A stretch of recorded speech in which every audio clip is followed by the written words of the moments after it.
अगर मैं आपसे कहूँ कि चिरंजीवी हनुमान जी आज भी अपने कुछ विशेष शिष्यों को ज्ञान देने आते हैं, और अगर मैं आपको बताऊँ कि एक ऐसी बुक है जिसके बारे में कहा जाता है कि इसमें उन्हीं शिष्यों को दिए गए ब्रह्म ज्ञान को एक नए रूप में लोगों तक पहुँचाया गया है।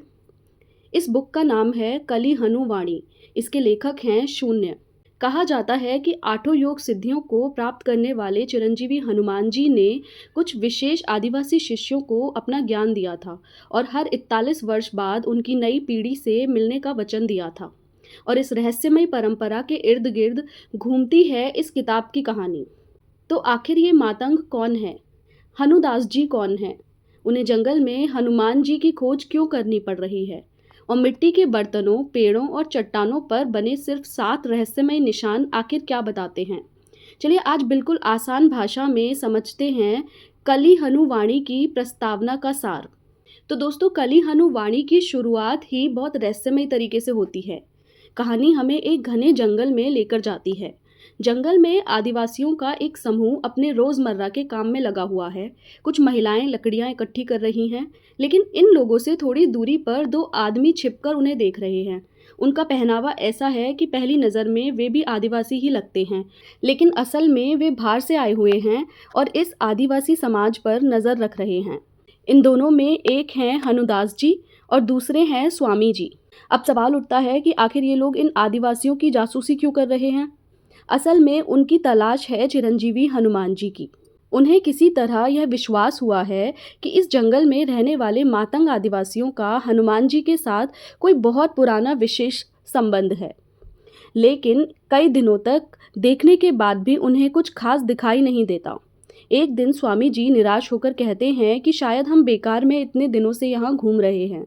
हमें लगा था कि ये आदिवासी हनुमान जी को देख सकते हैं, लेकिन यहाँ तो ऐसा कुछ भी दिखाई नहीं दे रहा। लेकिन हनुदास जी का मन पूरी तरह निराश नहीं हुआ था, क्योंकि हनुदास जी की कहानी बहुत अलग है। चलिए अब जानते हैं पहले कि हनुदास जी कौन थे। कुछ साल पहले तक हनुदास जी के लिए हनुमान शब्द तक कोई बहुत गहरा आध्यात्मिक अर्थ नहीं रखता था। वे कनाडा के टोरंटो शहर में एक सामान्य, संपन्न और आधुनिक जीवन जी रहे थे। उनका जीवन भी बाकी लोगों की तरह था, सांसारिक सुख, पैसा, सामाजिक प्रतिष्ठा और अपनी ज़िंदगी को बेहतर बनाने की कोशिश। लेकिन फिर उनके जीवन में एक के बाद एक बहुत बड़े दुख आए। पहले उन्होंने अपनी पत्नी को खो दिया और उसके बाद उनका बेटा भी नशे और एक गंभीर मानसिक बीमारी की चपेट में आ गया। अपने बेटे को धीरे धीरे ख़त्म होते हुए देखना उनके लिए इतना बड़ा आघात था कि अंदर से जैसे उनका पूरा जीवन खाली हो गया। जब उनके बेटे का अंतिम संस्कार हुआ, उस समय हनुदास जी के भीतर एक अजीब सी शून्यता पैदा हो गई। न दुख बचा था, न खुशी, न कोई इच्छा। ऐसा लग रहा था कि जैसे उनके अंदर कुछ भी नहीं बचा। लेकिन इसी शून्यता के बीच उनके साथ एक ऐसी घटना हुई जिसने उनकी पूरी जिंदगी बदल दी। अंतिम संस्कार के बाद वे अपने भाई के साथ घर वापस जा रहे थे। वे कार की खिड़की से बाहर देख रहे थे और तभी अचानक उन्हें गाड़ी के ऊपर हवा में उड़ती हुई एक अद्भुत वानर जैसी आकृति दिखाई दी। उन्होंने उसे देखकर कहा, तिलस्मी वानर, अद्भुत वानर उड़ रहा है, देखो। लेकिन उनके भाई को कुछ दिखाई नहीं दिया। यही वह क्षण था जब हनुदास जी के जीवन में पहली बार हनुमान जी का प्रवेश हुआ। उन्हें लगा कि उन्होंने वास्तव में हनुमान जी को देखा है, और इसके बाद वे एक ऐसे गुरु तक पहुँचे जिन्हें किताब में गुरुदेव कहा गया है। चलिए अब जानते हैं कि गुरुदेव ने हनुदास जी को क्या समझाया। हनुदास जी को लगा कि अब वे आध्यात्मिक रास्ते पर चलना चाहते हैं।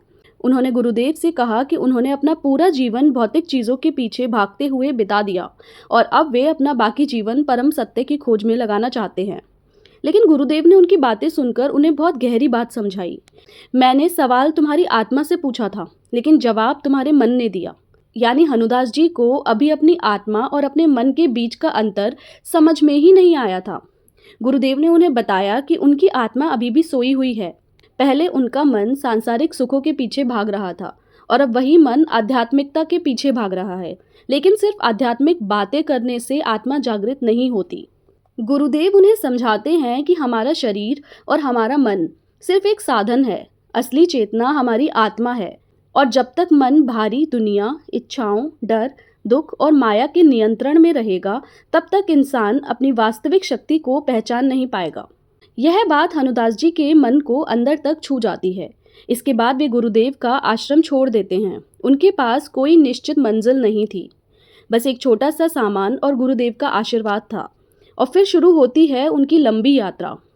वे गांव में जाते हैं, पहाड़ों में जाते हैं, गुफाओं में रहने वाले योगियों से मिलते हैं, बड़े बड़े संतों और आध्यात्मिक लोगों से मिलते हैं। लेकिन वे किसी खास चीज़ की तलाश नहीं कर रहे थे, वे बस चलते जा रहे थे। और धीरे धीरे उनका मन इतना शांत हो गया कि अच्छे बुरे सुख दुख जैसे अनुभव भी उनके मन पर पहले जैसा असर नहीं डालते थे। इसी यात्रा के दौरान उनके मन में एक विचार बहुत गहराई से बैठ गया।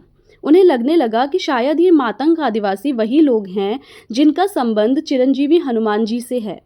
इस विचार का कोई बाहरी प्रमाण उनके पास नहीं था, लेकिन उनके अंदर से एक आवाज़ उन्हें बार बार इसी दिशा में खींच रही थी। वे दो संतों, स्वामी जी और ब्रह्मचारी जी के साथ इन मातंगों के बारे में पता लगाने लगे। कई महीनों तक उन्होंने इन लोगों को देखा। उन्हें कुछ टूटे हुए मिट्टी के बर्तनों, पेड़ों और चट्टानों पर कुछ रहस्यमयी निशान दिखाई दिए। कुल मिलाकर ऐसे 7 विशेष चिन्ह उनके हाथ लगे। स्वामी जी और ब्रह्मचारी जी को लगा कि इन निशानों में कोई खास बात नहीं है, लेकिन हनुदास जी का मन इन निशानों को छोड़ नहीं पा रहा था। उन्हें लग रहा था कि इन 7 निशानों के पीछे कोई रहस्य जरूर छुपा है। एक दिन मातंग महिलाओं का एक समूह जंगल में लकड़ियां इकट्ठी कर रहा था। तभी एक युवती को अचानक ऐसा दौरा पड़ा कि उसका शरीर बुरी तरह कांपने लगा। बाकी लोगों को यह बीमारी या किसी तरह का दौरा लग रहा था, लेकिन हनुदास जी को उस दृश्य में कुछ और दिखाई दिया। उन्हें ऐसा लगा जैसे उस युवती के सामने कोई अदृश्य शक्ति मौजूद हो। युवती कुछ समय बाद शांत हो गई और फिर अचानक हाथ जोड़कर ऐसी मुद्रा में खड़ी हो गई जैसे किसी से बात कर रही हो या किसी के सामने प्रार्थना कर रही हो। सबसे रहस्यमयी बात यह थी कि जो कुछ हनुदास जी को दिखाई दे रहा था वह स्वामी जी को दिखाई नहीं दे रहा था। स्वामी जी के लिए तो वह सिर्फ एक सामान्य घटना थी, लेकिन हनुदास जी समझ गए कि शायद उनकी तलाश अब सही दिशा में पहुंच चुकी है। उनके मन में यह विश्वास और मजबूत हो गया कि इन मातंगों का संबंध सचमुच किसी अदृश्य शक्ति और संभवतः चिरंजीवी हनुमान जी से है। इसके कुछ समय बाद हनुदास जी को मातंगों द्वारा बनाए गए उन 7 रहस्यमयी चिन्हों का अर्थ समझ में आता है, और यहीं प्रस्तावना का सबसे बड़ा रहस्य सामने आता है।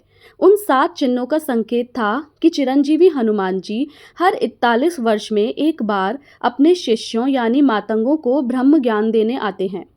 इसके बाद हनुदास जी ने मातंगों से ऐसे बहुत सारे रहस्यमय चिन्ह प्राप्त किए और धीरे धीरे उनके अर्थ समझने लगे।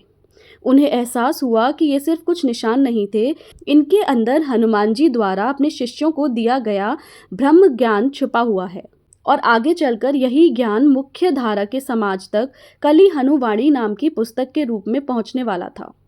अब जानते हैं कि ये प्रस्तावना हमें क्या बताती है। तो दोस्तों, अगर मैं पूरी प्रस्तावना को बहुत आसान शब्दों में कहूँ तो यह सिर्फ हनुमान जी की खोज की कहानी नहीं है। यह कहानी एक ऐसे इंसान की भी है जो पहले बाहरी दुनिया में सब कुछ पा लेना चाहता था, लेकिन जिंदगी के बड़े दुखों के बाद उसे एहसास हुआ कि असली खोज बाहर नहीं अपने भीतर करनी है।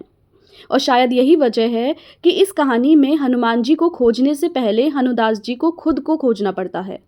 प्रस्तावना हमें एक तरफ हनुदास जी की आध्यात्मिक यात्रा दिखाती है और दूसरी तरफ मातंग आदिवासियों और चिरंजीवी हनुमान जी के बीच छिपे उस रहस्यमय संबंध की तरफ इशारा करती है। और सबसे बड़ा सवाल तो अब यहीं से शुरू होता है, अगर हनुमान जी सच में हर 41 वर्ष बाद अपने शिष्यों को ब्रह्म ज्ञान देने आते हैं तो वह ज्ञान आखिर क्या है? इन 7 चिन्हों के बाद हनुदास जी को और क्या क्या रहस्य पता चलने वाला है? और कली हनुवाणी आखिर हमारे सामने कौन सा ऐसा ज्ञान रखने वाली है जो सदियों से जंगल के भीतर छिपा हुआ था? इन्हीं सवालों के जवाब हमें आगे की कहानी में मिलेंगे।